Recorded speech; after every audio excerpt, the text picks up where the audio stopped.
말씀 다니엘서 1장 8절부터 16절까지입니다. 그리고 6장 10절의 말씀.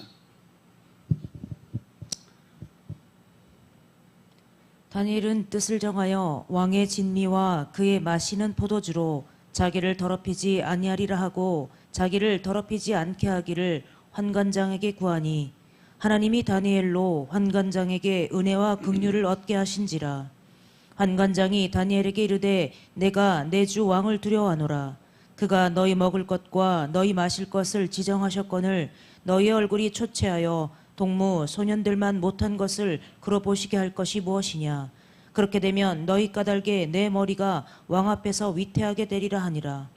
환관장이 세워 다니엘과 하나냐와 미사엘과 아사랴를 감독하게 한 자에게 다니엘이 말하되 청하오니 당신의 종들을 열흘 동안 시험하여 채식을 주어 먹게 하고 물을 주어 마시게 한 후에 당신 앞에서 우리의 얼굴과 왕의 진미를 먹는 소년들의 얼굴을 비교하여 보아서 보이는 대로 종들에게 처분하소서 하매 그가 그들의 말을 조차 열흘을 시험하더니 열흘 후에 그들의 얼굴이 더욱 아름답고 살이 더욱 윤택하여 왕의 진미를 먹는 모든 소년보다 나아 보인지라. 이러므로 감독하는 자가 그들에게 분정된 진미와 마실 포도주를 제하고 채식을 주니라.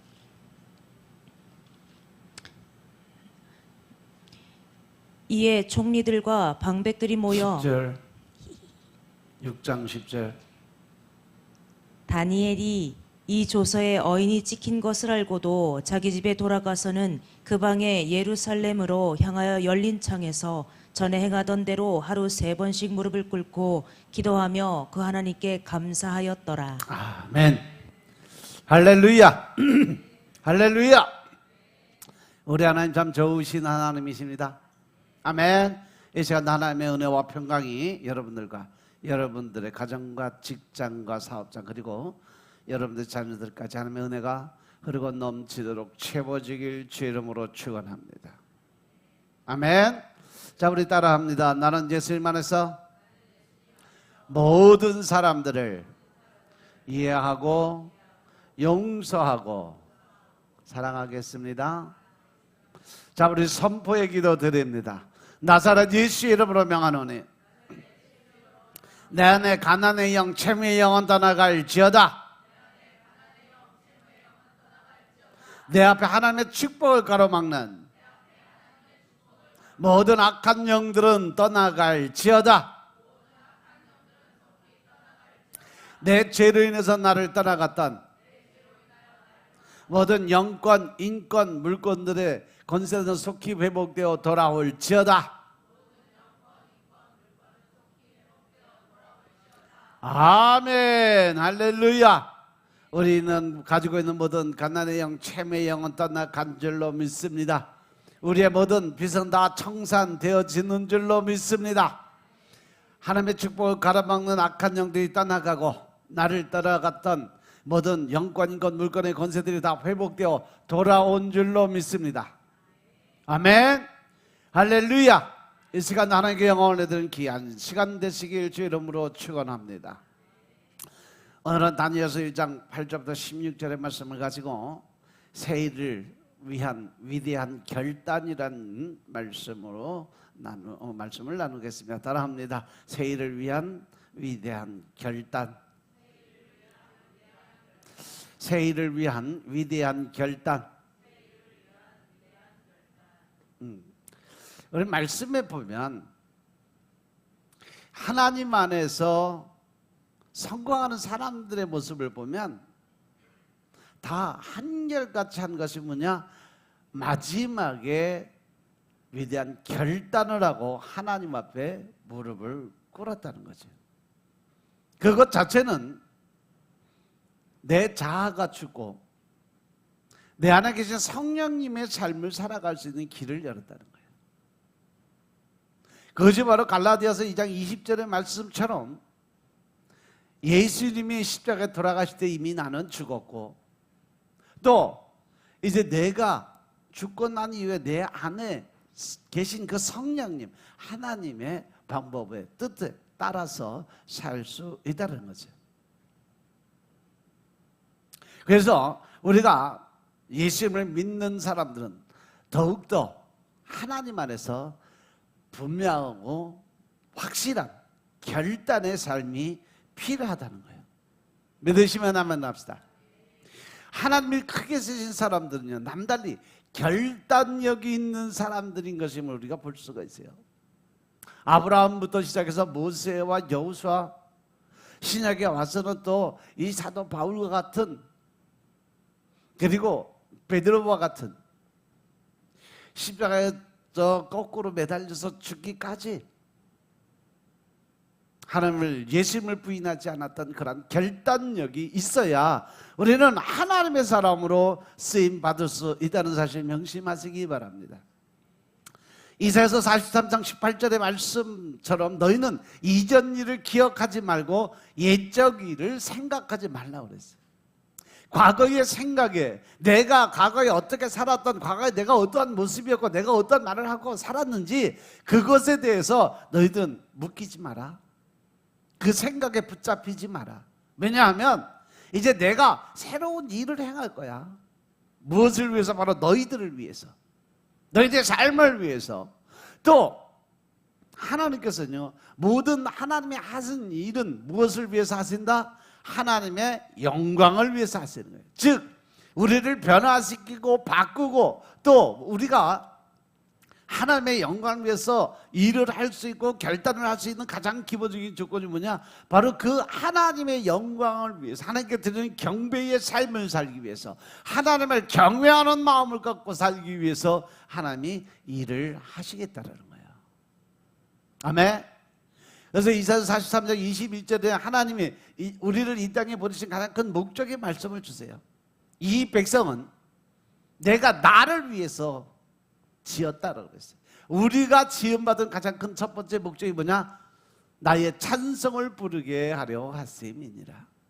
우리는 하나님께 찬양과 경배의 삶을 드려야 되는 것은 하나님의 명령이고 또 우리가 하나님의 뜻에 합한 자가 될 수 있음을 깨달으시기 바랍니다. 아멘. 구약의 계시록이라고 하는 이 신비의 책 다니엘서를 보니까 다니엘은 보통 사람이 할 수 없는 아주 큰 결단을 하고 그것을 행하는 모습을 1장서부터 우리가 볼 수가 있어요. 바벨론으로 잡혀간 히브리 청년 중에 다니엘과 그의 세 친구 사드락과 메삭과 아벳느고, 이 네 사람이 성경에 기록한 것을 보면 아주 히브리 청년 중에 용모가 뛰어나고 지혜와 총명이 남달랐다고 그랬어요. 그래서 느부갓네살 왕의 왕궁에서 호의호식하면서 살게 되었어요. 왕국의 음식이 선민 이스라엘 사람들이 먹어서는 안 될 것과 우삭의 제물로 들어졌던 그러한 고기였기 때문에 이 다니엘이, 그리고 이 다니엘과 세 친구는요, 그 음식을 먹지 않기로 결단을 합니다. 본문 8절에 보니까 다니엘은 뜻을 정해서 왕의 진미와 그의 마시는 포도주로 자기를 더럽히지 아니하리라 라고 결단을 해요. 아무리 세상에 왕이 온다 할지라도, 어떠한 직분의 사람이 온다 할지라도 이 다니엘의 모습은 뭐예요? 바로 내가 하나님의 뜻에 거스리고 하나님이 싫어하시는 일이라면 내가 목숨을 걸고라도 그것을 지켜내겠다는 거죠. 절대 하나님이 기뻐하지 않는 일, 하나님이 즐거워하지 않는 일은 절대 하지 않겠다. 설사 내가 그 일에서 죽음을 당할지라도 나는 끝까지 하나님의 말씀을 지키겠다라는 것이에요. 그래서 내가 그 산의 진미, 포도주의 음식을 먹지 않기로 작정을 하고 환관장에게 요구했더니 환관장이 대답을 합니다. 야, 니들 채식만 하다가 다른 애들은 잘 먹고 잘 살아서 얼굴이 푸옇고 살도 퉁퉁하게 쪘는데 니들 맨날 채소 남을만 먹어가지고 비실비실 일하고 살도 쭉 마르고 그러면 왕이 나한테 책임 물을 거 아니야. 그러니까 니들 때문에 내가 죽어야 되겠냐? 난 그거 못하겠다라고 얘기를 해요. 그러더니 다니엘이 그러면 조건을 겁니다. 열흘만 시간을 주세요. 열흘 동안 내가 우리들이 채소 음식만 먹고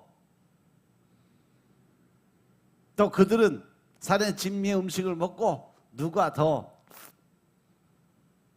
얼굴이 다 평안하고 윤기가 흐르는지 보자. 그래서 10일 동안 채식을 한 결과 얼굴에서 더 빛이 나면서 아름다워지니까 결국 환관장도 그것을 인정하고 받아들이게 돼요. 흔히 그러죠. 로마에 가면 로마의 법을 따르라 라는 격언대로 웬만하면 적당히 타협하면서 지낼 수도 있었는데 다니엘과 세치고는 절대 그런 것을 허락지 아니하셨다는 거죠. 왜? 하나님이 기뻐하지 않는 일이었기 때문인 것임을 믿으시기 바랍니다. 다니엘서 6장에 보시면 왕의 총애를 받은 국무총리가 다니엘을 시기해서 다른 대신들을 죽여버릴 계략을 세웠어요. 앞으로 한 달 동안 왕이 세운 금신상 외에는 다른 신에게 기도를 드리거나 사람에게 구하면 사자굴에 던져 넣도록 하는 법령을 만들고 왕의 인장까지 받아내는 사건이 벌어져요. 웬만하면 세상과 타협하고 적당한 믿음으로 살아가기 위해서 작정을 했다면 그냥 한 달 동안 굴 속에 들어가서 숨어서 아무도 모르는 골방에 들어가서 혼자 숨어서 기도를 드릴 수도 있다라고 생각하는데 다니엘은 그러한 삶을 산 것이 아니라 오히려 목숨을 건 위대한 결단을 내립니다. 바로 6장 10절에 오늘 본문의 말씀.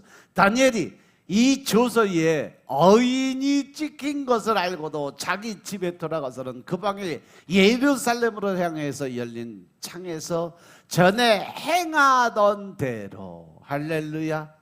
즉 다니엘은 매일 시간을 정해놓고 하루에 3번씩 하나님과 영적인 교류의 시간을 가지고 있었다는 거예요. 그래서 그가 매일 반복적으로 하루에 3번씩 무릎을 꿇고 기도를 드리고 하나님께 감사하는 생활을 했다라고 기록이 됐어요. 이렇게 이 다니엘의 모습을 보면 그런 아주 비범한 결단의 사람이었다는 거죠. 다니엘은 하나님의 말씀에 목숨을 건 아주 위대한 결단의 사람이었음을 깨달으시기 바랍니다. 이 시간 한번 나를 돌아보시기 바랍니다. 과연 나는 말씀에 의지해서 하나님이 내게 주신 말씀 때에 따라서 내 귀가 열리지 않고 내 눈이 멀어서 영적인 귀와 영적인 눈의 모습이 장님이 되고 귀머거리가 돼서 이제 들리지 않고 보이지 않음으로 해서 하나님의 말씀을 하셔도 듣지 못하고 보여주셔도 보지 못하는 그것 때문에 하나님은 분명히 말씀드리는데 선지자들을 통해서 하나님이 하실 일을 선포하시고 그것이 선포된 후에야 그 모든 일이 이루어진다라고 말씀하셨어요. 그래서 다른 사람을 통해서 주의 종들을 통해서 때에 따라서는 성령의 사역자들을 통해서 입술 여러 말씀을 대언해 줬음에도 불구하고 그 말씀을 믿고 따라가면 하나님이 일하시는데 만약에 무시하면 성령 회방죄가 됩니다. 마태복음 12장 31절 32절 말씀 보면 성령 회방죄에 대해서 기록이 되어지는데 하나님께서는요 그 말씀의 뜻대로 성령 회방죄는 이 땅에서도 하늘나라에서도 죄사함이 없어지는 것이 바로 성령 회방죄예요. 마태복음 10장 31절입니다.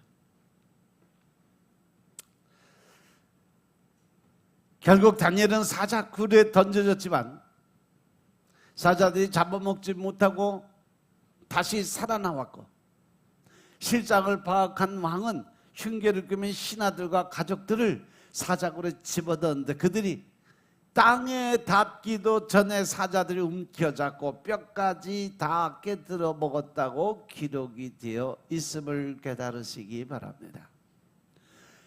하나님은요, 하나님의 일을 위해서, 하나님의 뜻에 합한 자가 되기 위해서, 하나님 나라의 영광을 위해서 일하는 사람들을 결코 그냥 보고 계시는 분은 아니시다.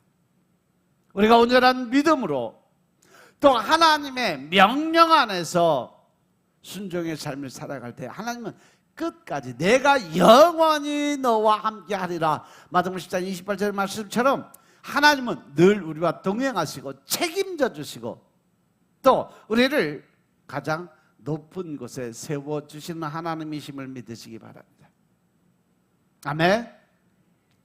신앙의 지조를 지키기 위해 위대한 결단을 내린 다니엘이기 때문에 그런 왕조가 몇 번을 바뀌면서도 이 다니엘의 지위는요 절대 흔들리지 않았고, 정치인이면서도 구약의 계시록을 기록할 수 있는 그러한 기회가 주어졌던 겁니다. 따라서 오늘 이 다니엘서의 말씀처럼 우리가 결심과 결단력이 없는 사람은 위대한 신앙인이 될 수도 없고 믿음직한 사명자가 될 수도 없다는 사실 명심하시기 바랍니다. 제가 여러분들에게 늘 말씀드리지만 우리가 육의 삶에서 영적인 삶으로 전환되기 위해서는요 제일 중요한 게 뭐냐면 언젠가 반드시 우리는 한 번씩 결단의 시간이 필요하다는 거죠.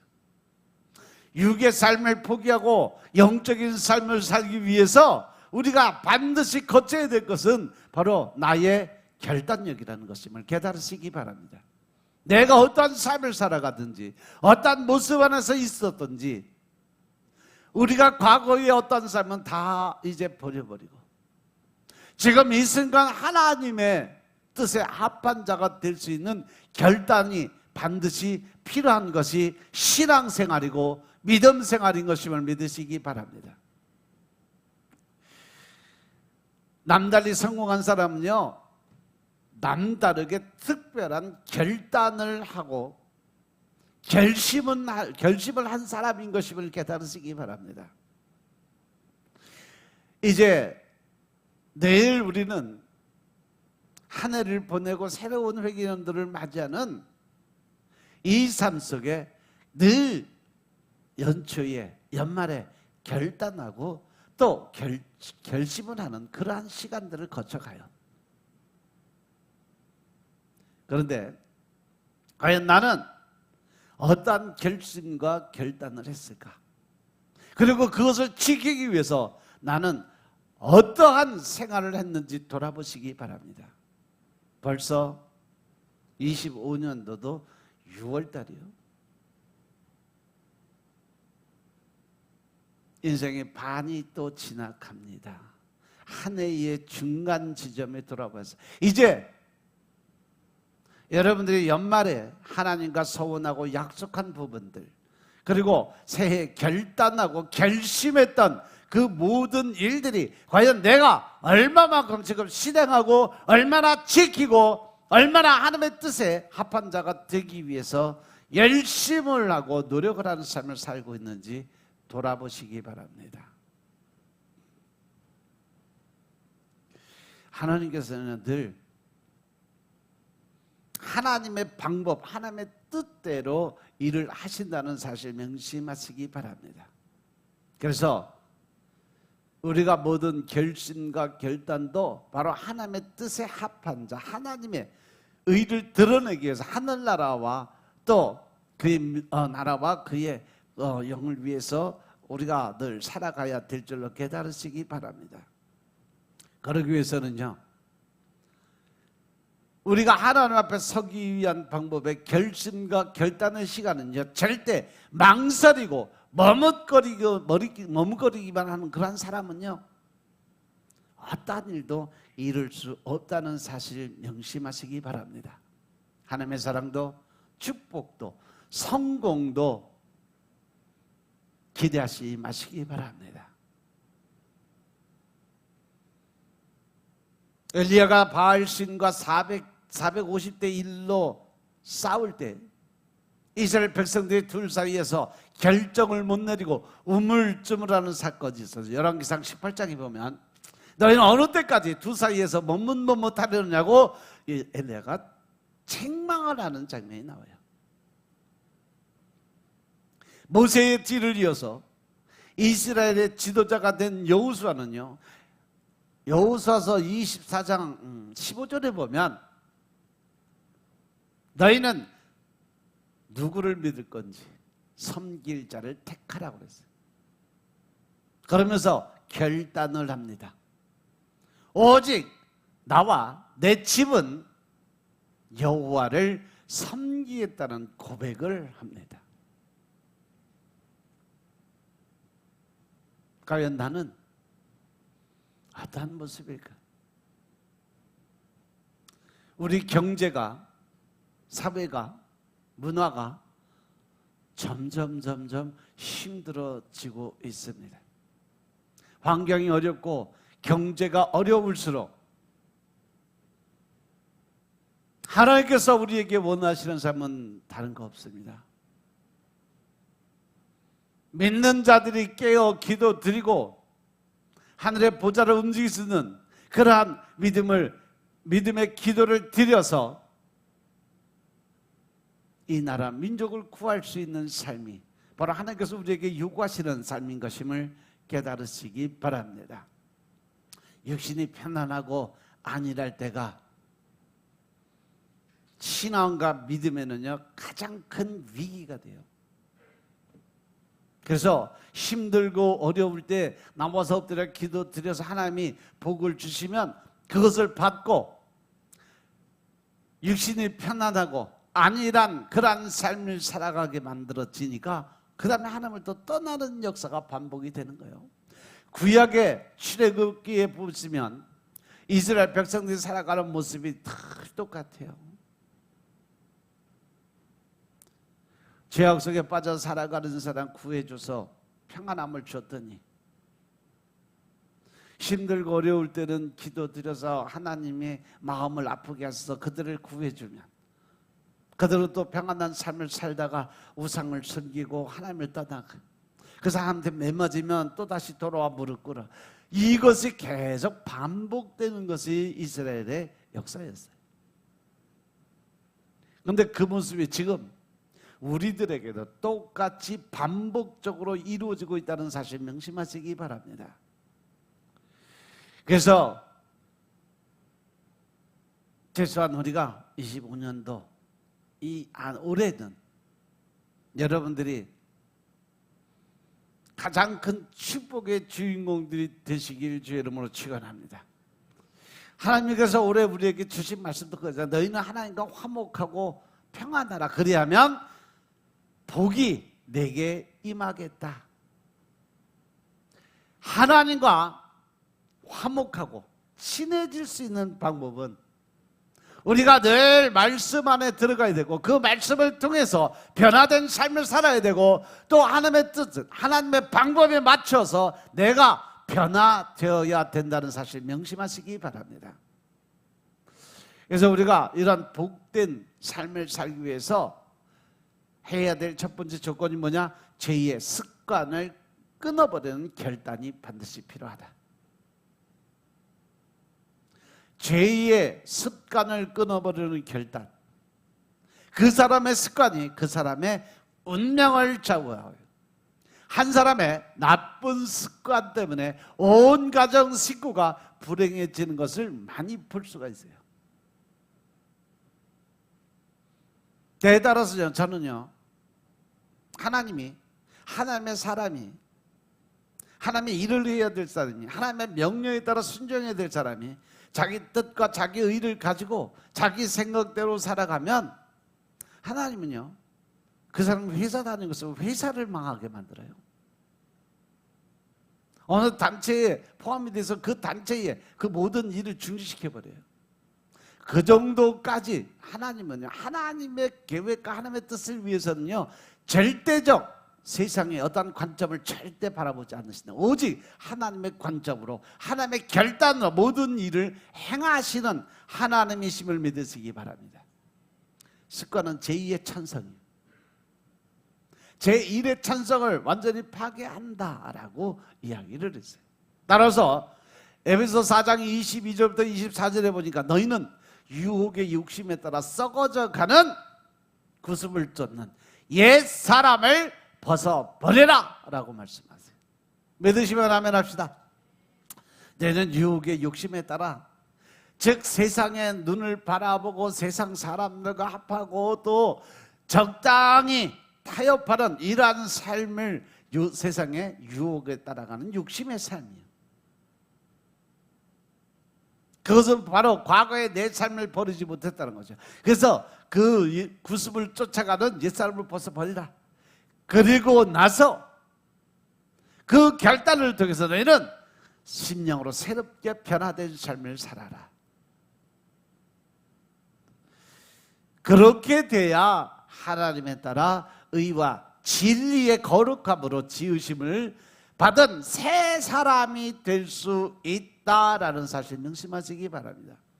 우리가 육의 사람에서 영적인 사람으로 변화되기 위해서는요, 반드시 결단이 필요하고 그 결단을 향해서 나아갈 수 있어야 변화될 수 있는 삶을 살 수 있다. 그래서 고린도후서 5장 17절의 말씀을 보면 하나님께서 우리에게 말하자, 너희는 이제 새로운 피조물이다. 어디서? 예수 믿고 변화되는 삶을 살아갈 때, 즉 누구든지 그리스도 안에 있으면 새로운 피조다. 그러니까 이전 것이 이제 지나갔다. 왜? 예수 믿고 구속과 대속의 은혜를 우리가 받음으로 해서 과거의 우리의 삶, 즉 다시 말해서 아담의 원죄부터 모든 죄성은 이제 보혈의 피로 깨끗이 씻김 받았다. 그러니까 이제 너는 죄인에서 의인으로 바뀌었다. 새로운 피조물이다. 그러니까 이전 것은 이제 다 지나갔으니까 보라, 새 것이 되었도다. 할렐루야. 이사야 선지자를 통해서 주신 말씀도 예전 일을 기억지 말고 과거 일을 생각하지 말라고 말씀하셨어요. 즉 하나님께서는요, 우리가 하나님의 사람으로서 인생의 그 삶을 살아갈 때 가장 중요하게 바라보신 것이 뭐냐? 전환된 새로운 피조물로 거듭난 그 삶의 중심에 하나님이 계시다는 거예요. 그래서 과거에 내가 어떠한 삶을 살았던지 어떠한 모습으로 살았던지 그거는 하나님이 묻지도 따지지도 않으신다는 거예요. 단 앞으로 내가 어떻게 변화된 또 바뀐 삶을 살아가느냐, 이것이 더 중요하다는 사실을 명심하시기 바랍니다. 그 위에 30절 31절의 말씀 보면 하나님의 성령을 근심하지 말게 하라라고 말씀합니다. 에베소 4장 30절. 하나님의 성령을 근심하게 하지 말라고 말씀하세요. 왜? 그 안에서 너희가 구속의 날까지 인치심을 받았기 때문이라고 그러세요. 그래서 너희는 모든 악독과 노함과 분냄, 떠드는 거, 회방하는 거, 이 모든 것은 악의와 함께 버려라. 여기 보시면요, 악독이라는 악한 생각이에요. 노함, 짜증내고 화내고 신경질 내고, 분냄, 자기 속에 자기 이 삶의 절제가 안 되니까 끌어오는 감정을 그대로 살리는 거. 떠드는 건 뭐예요? 뒤에서 수근수근 되는 거예요. 이 말씀이 바로 로마서 1장 28절부터 32절 그대로 마지막 때에 이러한 현상이 벌어진다라고 말씀하신 그 말씀이 그대로 이루어져 있어요.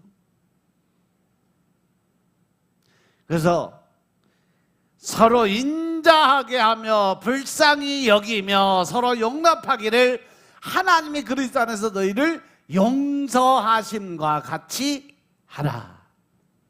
할렐루야. 할렐루야.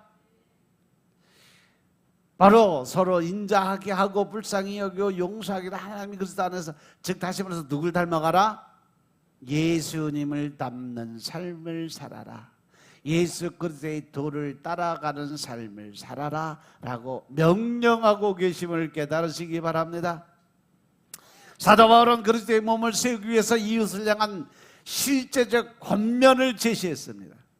먼저 거짓말을 하지 말아야 하고 진실을 이야기하는 모습을 제시하는데, 진실은 서로를 향한 믿음을 세워주고 상대방이 자신에 대해서 이해하고 또 자신도 상대방을 이해할 수 있는 근거가 된다라고 설명하는 거예요. 여러분들은 매일 예배 드릴 때마다 저는 하나님의 사랑으로, 예수님의 사랑으로 모든 사람들을 이해하고 용서하고 사랑하겠다라고 고백을 드려요. 하나님께 소원의 기도를 드리는 거예요. 그런데 나는 과연 그렇게 살고 있냐는 거죠. 늘 내 안에는 자기 합리화의 성격이 늘 숨어 있어요. 그래서 아담의 원죄의 틀을 못 벗는 사람들이 있어요. 누구 때문에? 무엇 때문에?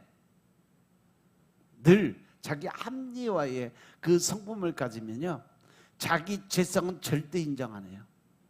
누구 때문에, 무엇 때문에 이렇게 됐다 다 책임 전가하고 죄성을 전가해서 나는 깨끗하다라고 주장하는 사람들의 모습이 있어요.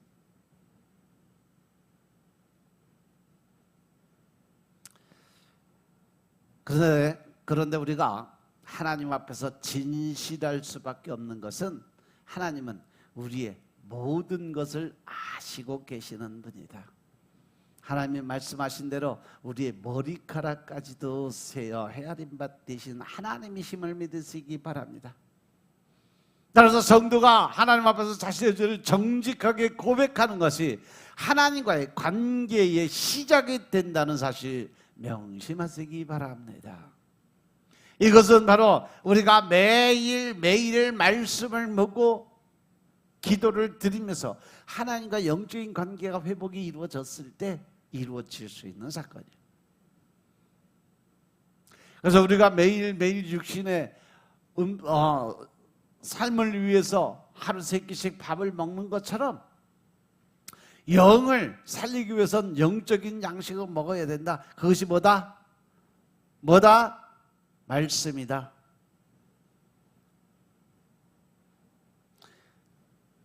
말씀 한 장이 밥 한 숟갈이요. 그러면 한 끼에 한 10숟갈씩 먹는다 치고 한 끼에 10장씩, 3끼면 30장.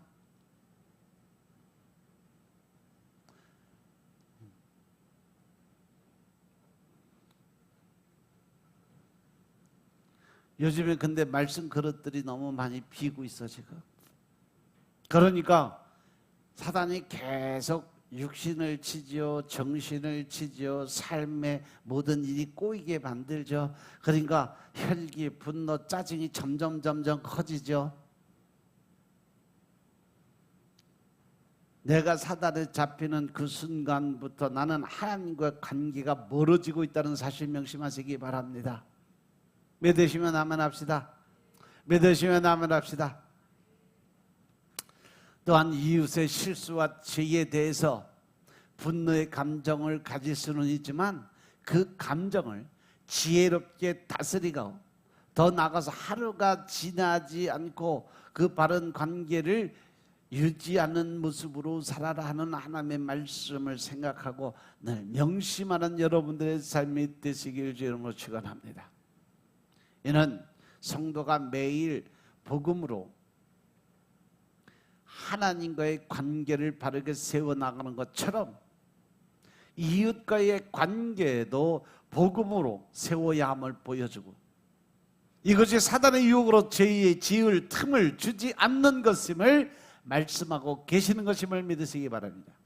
예수님도 이웃과의 관계를 바르게 세우며 하나님과의 관계를 바로 세우는 것이다 라고 말씀해요. 어디냐면 마태복음 21장 마태복음 5장 21절부터 24절의 말씀입니다.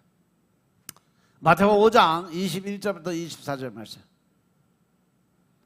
옛사람에게 말한 바 살인치 말라 누구든지 살인하면 심판을 받게 되리라 하였다는 것을 너희가 들었으나 나는 너희에게 이르노니 형제에게 노하는 자마다 심판을 받게 되고 형제를 대하여 라가라 하는 자는 공회에 잡히게 되고 미련한 놈이라 하는 자는 지옥불에 들어가게 되리라.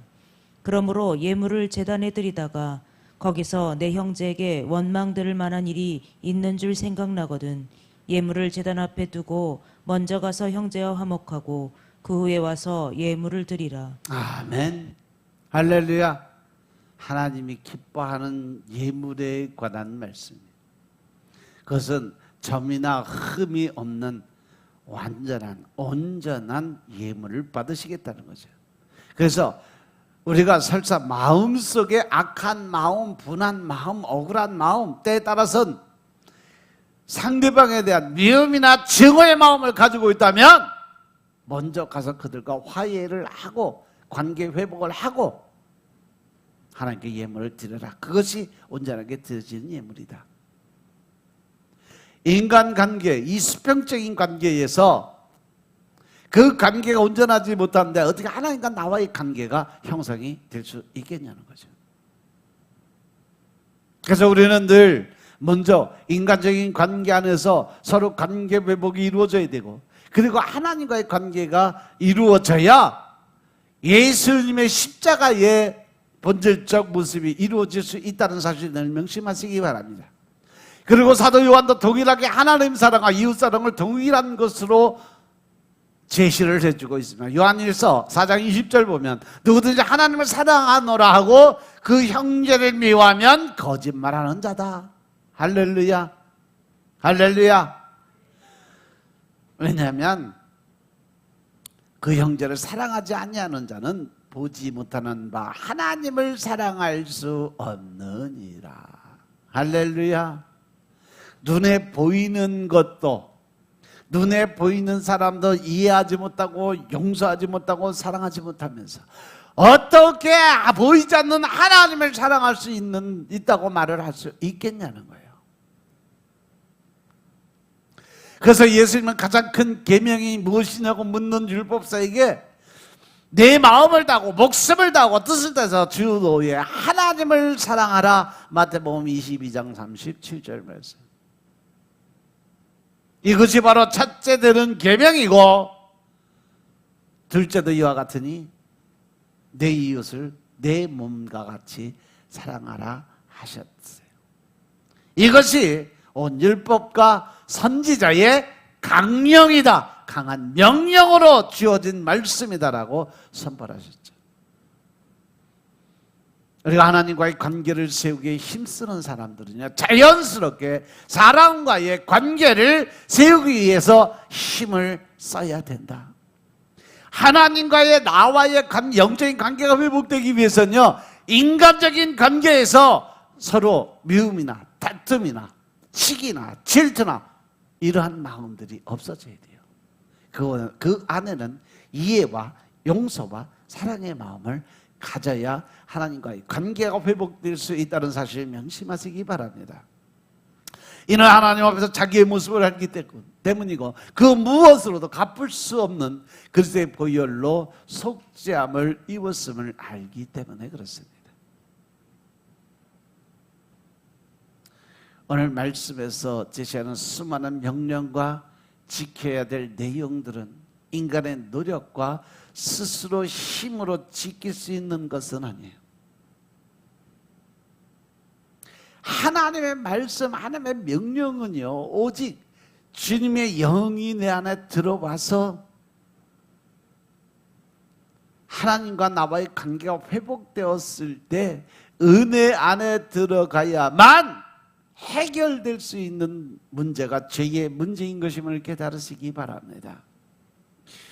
그래서 무엇보다도 성령이 근심하시는 모습을 제시하면서 우리는 성령님이 거하는 성전으로서 자신을 정결하게 할 사명이고 서로 각자 이러한 정결함을 유지할 때 서로의 연합의 가능성을 보여주고 있음을 깨달으시기 바랍니다.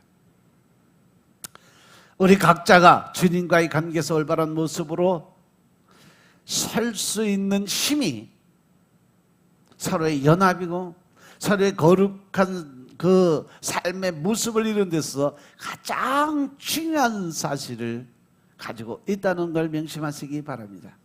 따라서 우리는 주님과의 관계를 바로 세우고 서로의 관계에서 서로 바른 관계가 세워져서 서로를 높여주고 온전하게 세워주고 하나님의 선한 일을 감당하는 그러한 사람들로 세워질 수 있기를 기도드리시길 주의 이름으로 축원합니다. 그리고 이제 또 올해 우리가 좀 더 하나님의 축복 안에 들어가기 위해서 살아가려면 늘 아침 저녁으로 늘 점심에도 시간 나는데도 틈 나는데도 기도 드리는 습관을 가져야 된다. 마귀 사단이 하나님과의 관계에서 우리를 끊어내고 자기 새끼 만들기 위해서 제일 먼저 하는 것이 뭐냐? 뭐가 제일 먼저 간다 그랬어요? 내 안에 감사를 뺏어간다 그랬어요. 감사하는 마음이 없어지면 늘 원망과 불평의 삶을 살 수밖에 없다는 거죠. 그러다 보면 뭘 먼저 뺏겨요? 하나님과의 관계의 회복을 이루는 기도를 뺏어가요. 그리고 나서 말씀 보는 거, 말씀 읽는 것조차도 뺏어가 버려요. 그 뒤부터 내 안에는 아담의 먼저부터 시작해서 원망과 불평, 수군거림, 그 많은 죄악의 사건들이 내 안에서 이루어질 수 있다는 사실 명심하시기 바랍니다. 그래서 우리가 하나님과 동행하고 하나님의 보호를 받는 생활을 하려면 규칙적인 기도 생활을 드려야 된다. 믿으시면 아멘 합시다. 기도는 급한 일 생기고 발등에 불이 떨어져야 드리는 것이 기도가 아니에요. 뭐 예배 시간 됐다고 그래서 뭐 밥 먹기 전에 식전 기도 드리는 거, 형식전 기도 드리는 거, 그게 기도 생활 아니에요. 하나님과 가까이 지낸 위대한 성도들은요, 규칙적으로 시간을 정해놓고 장소를 정해놓고 그곳에 하나님과의 매일 대면을 하는 사람들이라는 거죠. 다니엘은 바빌론의 120도를 관할하는 국무총리였어요. 그렇지만 그는 하루 3번씩 기도 생활을 지켜왔고, 모함하는 무리들이 사자굴에 집어넣어서 죽이려는 계략을 꾸린 것을 알면서도 하나님과의 관계 회복을 위해서 그 규칙을 깨지 않고 모든 사람들이 보는 앞에서 기도를 드렸다는 거죠. 즉 다시 말해서 다니엘의 신앙의 중심에는 바로 기도 드리는 그 생활의 습관이 자기의 목숨보다도 더 귀하다는 것을 그는 인정했던 거죠. 그래서 다니엘서 6장 10절의 말씀처럼 다니엘이 조서에 어인이 찍힌 것을 알고도 자기 집에 돌아가서는 그 방에 예루살렘을 향해서 열린 창을 열어놓고 매일 하루 3번씩 무릎을 꿇고 기도를 드렸다. 그 기도는 무슨 기도였다? 하나님께 감사의 제목을 올려드리는 기도였다라는 거죠.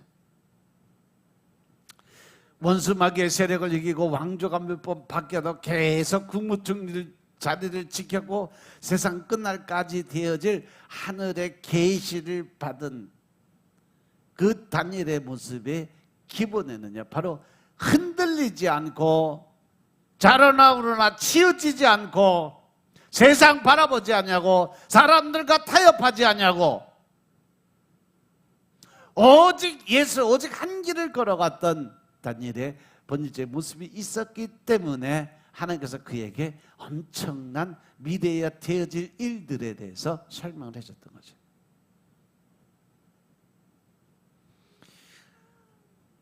예수님도 새벽 미명에 습관적으로 기도를 드리셨다라고 말씀하셨어요. 사도행전 3장 1절에 보면 제9시 기도 시간에 베드로와 요한이 성전에 올라갈 때 구걸하는 안전뱅이에게 선포를 합니다. 은과 금은 내게 없거든 내게 있는 것으로 내게 주노니 곧 나사렛 예수 그리스도의 이름으로 일어나 걸어라. 담대한 결단이 안진뱅이를 일으켜 세우는 능력의 힘이 됐다는 거죠. 제자들도 3시, 6시, 9시 규칙적인 기도의 시간을 가졌기 때문에 그런 능력이 나타날 수 있다는 사실 명심하시기 바랍니다. 그리고 마지막으로 우리가 하나님의 축복의 통로 안에 들어가기 위해서는요, 주의를 거룩히 지키는 습관, 예배를 거룩하게 드리는 습관, 하나님과 대면을 감사드리는 습관적인 삶을 살아야 된다는 거죠. 누가복음 4장 16절에 예수님께서 자기 규례대로 회당에 들어간다고 했어요. 하늘이 두 쪽이 나도 일주일에 3일을 거룩히 지켜야 기초가 된 신자라고 할 수가 있다. 할 일 없고 시간이 있을 때만 교회 나오는 사람은 아직 제대로 된 신자라고 할 수가 없어요.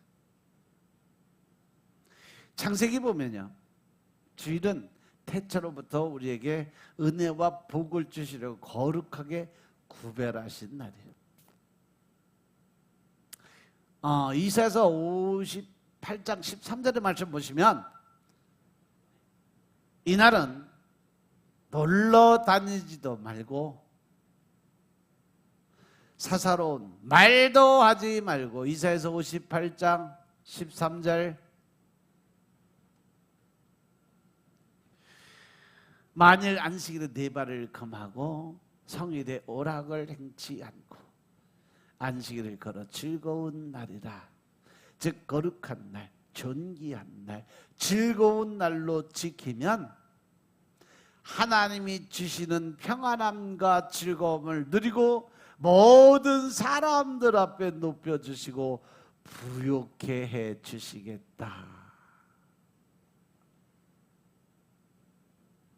여러분들께서 공예배를 거룩히 지킨다는 것은 예배를 소중하게 귀중하게 여기는 그러한 생활의 습관이에요. 즉 모든 예배, 새벽 예배부터 시작해서 주일 예배, 오전 오후, 또 수요 예배, 금요 찬양 예배, 모든 예배, 이 모든 예배에서 하나를 더 귀중하게 여기고 정성을 다해 드리면 바로 그 후손이 그 복을 받는다는 사실 명심하시기 바랍니다. 그래서 여러분들은 예배를 중요하게 여겨야 돼요. 예배는요, 내가 은혜 받으려고, 내가 문제 해결하기 위해서, 내가 어떤 문제를 해결하기 위해서 내가 하나님께 간구하고 드리는 기도의 시간이 아니에요. 예배 시간은요, 내가 가진 모든 것을 하나님께 올려드리는, 영광을 올려드리는 그런 시간이에요. 내가 변화되는 시간이고, 내가 바뀌는 시간이고, 내가 가진 모든 것을 하나님께 올려드릴 수 있는 그 시간을 만드는 것이 바로 예배의 시간인 것임을 깨달으시기 바랍니다. 그런데 그 예배 시간을 잘못 이해하고 인식을 하니까 예배 시간에 모든 걸 더 받으려고 노력하는 그런 사람들이 많이 있어요. 우리가 성전에서 예배 드릴 때 제사함도 받고 병고침도 받고 또 가장 힘들고 어려운 파멸의 삶에서 건지심을 받는다고 했고, 사막에 생수가 올라가는 나가는 것 같은 복을 주신다고 말씀하셨다. 그것은 바로 내가 하나님께 올려드리는 삶의 본질이 어디 있느냐, 무엇을 위해서 예배를 드리느냐에 따라 결정이 될 수 있다는 사실 명심하시기 바랍니다. 모든 공산국가들이 종교는 인민의 아편이라고 하면서 교회를 파괴하고 주일 예배를 없애버렸는데, 하나같이 그 나라들이 어떻게 됐어요? 가난한 나라예요. 하나님을 멀리하고 하나님을 대적하는 나라들을 보면요, 우상을 섬기고 이방신을 섬기는 그러한 나라들 보면요, 다 잘 사는 나라들이 거의 없어요.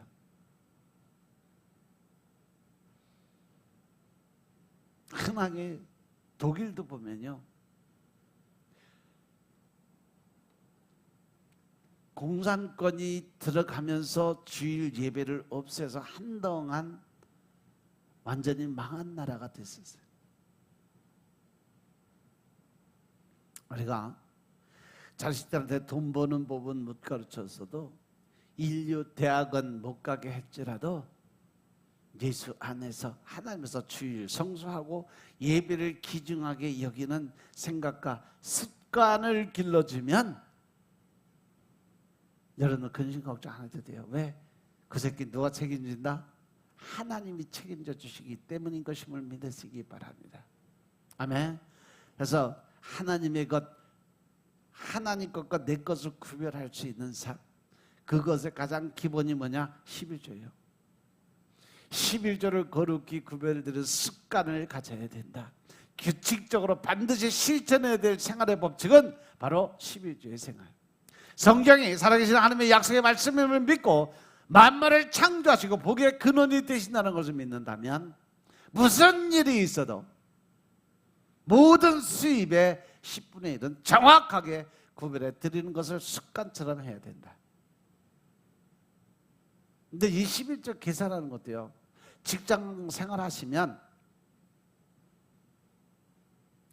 월급 봉투에 기록된 전체 금액일까, 아니면 세금 뭐 이거저거 다 빼고 난 그 다음에 금액일까, 내가 실제 받는 금액일까, 월급 봉투에 처음에 찍힌 금액일까. 사람들은요, 자기가 받는 것에 11조 드리는데 그거 잘못된 습관이에요. 그달 월급 봉투에 찍힌 세금 공제하지 않고 다른 어떤 거 공제하지 않은 그 금액의 10분의 1을 드려, 그게 11조 되는 거예요. 믿습니까? 우리가 하나님의 보장을 받고 하나님의 축복을 받는 제일 중요한 원리는 11조 생활인데, 그 11조 생활, 가장 기초적인 원리의 생활을 잘못 어긋나게 생각하고 잘못 드리니까 하나님의 관계가 회복이 될 수 없는 거예요. 이 약속이 틀림없는 진리의 말씀이라는 것을 체험한 사람은 세계에 수억만 명이 더 될 거예요.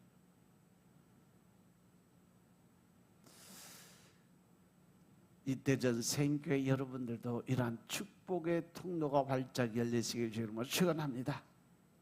저와 저희 가정은 개척 생활할 때 극심한 그 가난 속에서도 굶으면서 12조 생활을 지냈어요. 교회에 2년 반 동안 아무도 없는 상황에서도요, 그때도 자기 할 수 있는 한 어려운 사람과 이웃을 위해서 교회에 11조를 따로 드렸어요.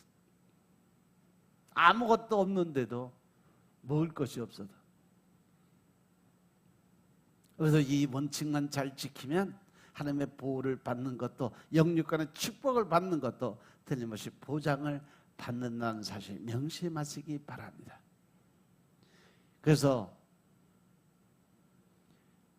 하나님께서는 우리 대전 세임교회를 통해서 전 세계에 벌써 8개, 9개의 교회를 세우고 대학을 하나 세우는 역사를 이루셨어요. 그저께 미조람, 인도 미조람 그 대학 중장님이 연락이 왔더라고. 이제 다 끝나서 이제 새로운 교회까지 완성을 해서 다 이루었으니까 목사님 한번 오셔서 축사도 하고 학생들 축복기도 좀 해주고 그러고 가셨으면 좋겠다고. 그래서 제가 그랬어요. 더 이상 저는 하나님 사명이 거기까지였으니까 거기까지 하고 이제 끝내겠다.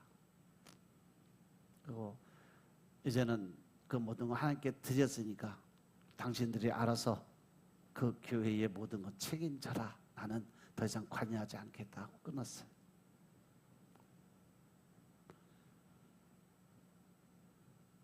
우리가 지난주에는 미얀마 선교사님이 와서 선교 보고했는데, 이번 주 수요일 날은 필리핀 선교사님 지금 한국에 들어오셨다고 연락이 와서, 그래서 와서 선교 보고 해라. 그래서 이번 주 수요일날 필리핀 임진수 선교사님 들어오십니다. 들어와서 여기 와서 그동안 필리핀 사역이 어떻게 됐고 또 어떤 모습으로 지금 변화가 됐. 그분은 선교사로 나갔다가 그 현지인 필리핀 현지 목사님 만나서 결혼해서 지금 애들이 3명인가. 그리고 또 이 고아 애들을 많이 이렇게 해서 키우면서 학교 보내면서 그리고 지금 사역하시는 분이세요. 없잖아요. 여러분들 지금 그 신학생 후원하시는 분들 그 임진수 선교사님의 신학생 2사람 지금 후원하는 사람들이 있어요. 늘 보이지 않는 자리에서 나타나지 않고 계속 후원하고 사역하시는 분 너무 감사드리는데 이번에 미얀마 그 선교사님 하는 것도 어떤 분이 그 다음날 바로 연락이 와서 해서 한 달에 5만 원씩 4년 동안 무조건 후원하고 4학년까지 책임져 주기로 작정해서 이미 끝났어요. 다른 사람이 한다고 그랬는데 이미 끝나서 늘 모든 것은 감동이 왔을 때 바로바로 해야 돼요. 아니면 다른 사람이 먼저 들어와. 한번 들어오면 저는 더 이상 안 받아요. 딱 끝내요. 그래서 그분이 책임지기로 해서 들어왔고 뭐 이번에 우리 임성교사님이 들어오시면 또 어떤 하나님의 이 계획이 있는지는 아직까지 모르겠어요. 하지만 이 임성교사님을 통해서 또 하나님이 계획하시는 일들이 있으니까 여러분들 잘 듣고 수요일날 특별히 우리 선교사님을 위해서 기도 드리시고 필리핀 선교를 위해서 특별 선교 헌금을 여러분들 준비해 주시면 감사하겠어요. 우리 성경에 보면 불황 중에 힘들고 어려운 상황 중에도 형편상 도저히 바칠 수 없는데도 불구하고 하나님께 자신의 모든 것을 드리면 하나님의 기적과 축복을 베풀어 주신다는 것을 우리가 여러 군데서 볼 수가 있어요. 사르밧 과부가 3년 6개월 동안 비가 오지 않아 굶어 죽게 됐을 때 선지자 엘리야의 말씀에 순종했더니 기적 가운데 불황을 거뜬히 넘길 수가 있었죠. 가난한 과부가 요새로 말하면 남의 몇 개 사 먹을 만한 것을 하나님께 드린 것을 보고 주님이 칭찬하시죠.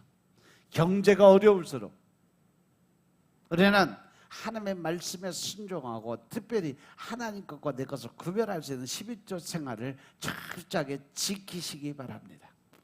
이것이 바로 축복의 통로고 하나님 말씀하자 말라기 3장 10절부터 12절의 말씀처럼 너희가 나를 시험해서 볼 수 있는 그러한 사람이 하나님을 시험할 수 있는 조건. 그래서 그 창고가 흘러 넘치게 되나 한다 확인해 보라고 말씀하신 하나님의 말씀을 기억하시기 바랍니다. 따라서 여러분들 한날에 하나님의 보장을 받고 진정한 행복을 누리려면요 제2의 습관을 끓는 결단을 내리시기 바랍니다. 두 번째, 기도드리는 습관을 생명처럼 여기시기 바랍니다. 거룩하고 복된 날 예배드리는 습관을 꼭 가지시길 주 이름으로 축원합니다. 그리고 하나님 것을 내 것을 정확하게 구별하는 습관적인 삶을 사시길 주 이름으로 축원드립니다.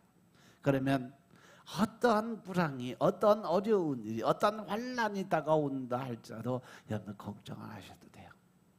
왜? 하나님께는요 불황이라는 것이 없어요. 왜? 그분은 전능하신 분이에요. 전지하신 분이신 것임을 깨달으시기 바랍니다. 그래서 늘 여러분들 삶 속에 여러분들 입술에 늘 감사의 제단을 쌓을 수 있는 여러분의 삶이 되시길 주님은 축원합니다.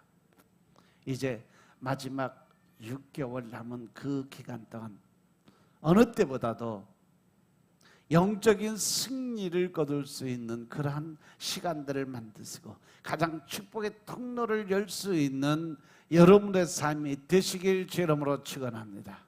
기도드리겠습니다. 아버지 하나님 감사드립니다.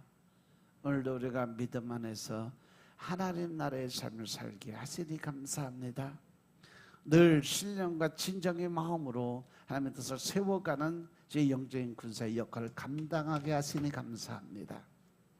하나님의 일하심이 우리 삶의 전부가 되게 하심을 감사드립니다. 이제 온전히 믿음으로 서게 하여 주시고 이번 주 한 주간도 오직 주님의 영광과 하나님 나라 의를 위해 살아갈 수 있는 믿음의 군사 되게 하시고 늘 하나님이 웃게 할 수 있는, 하나님을 웃으시게 만들 수 있는 그러한 매일매일의 삶이 될 수 있도록 주님이 축복하옵소서. 우리의 온전한 것 다 주님께 올려드리오니 주님 기뻐 받아주시고 오늘도 하나님의 의와 뜻을 또 하나님의 영광을 위해 살아가는 하루가 되게 하여 주옵소서. 모든 말씀으로 주 예수 그리스도 이름으로 감사드리며 기도드려 싸움나이다. 아멘.